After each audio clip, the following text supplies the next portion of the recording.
কি সুন্দর স্যালাড, কিভাবে কিভাবে বানাচ্ছে। যাই মাকে বলি স্যালাড ট্যালাড একটু বানাতে, তাহলে ডায়েট করে শরীরটা সুন্দর থাকবে। সামনেই তো আবার পুজো, একটু ডায়েট করলে ভালোই লাগবে। ও মামা, ও মা। বলুন মহারানী, কি করতে পারি আমি আপনার জন্য? ও মামা, কি রান্না করেছো আজকে?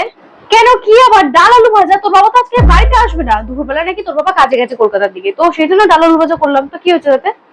ও মামা, তা কি হয়েছে? বাবা নেই তো একটু তুমি মাছ স্যালাড এসব তো করতে পারতে। ও, খাওয়া দাওয়া বলে তো ভালোই রসিকতা আছে। বাবা অত দূর গিয়ে কাজ করবে আর তুমি বাড়িতে বসে বসে এখন চিকেন পকোড়া মাছ স্যালাড এইসব খাবে? ওসব হবে না। যা হয়েছে খেলে খাবে, না খেলে না খাবে, ঠিক আছে? ওর সময় পারবো না, বাবা আসলে মানে কিছু খেতে হবে না। তাও তো আমি ডাল আলু ভাজা করেছি। ওদিকে তো তোর জেঠিমা আলু শুদ্ধ ভাত করে রেখেছি, তোর জেঠু আসবে না বলে। তাহলে তুই বল কে ভালো? বাবা আসবে না বলে কি আমরাও খাবো না? যেদিন যেদিন বাবা আসবে না সেদিন সেদিন তুমি এরকমই করবে, ভালো লাগে না।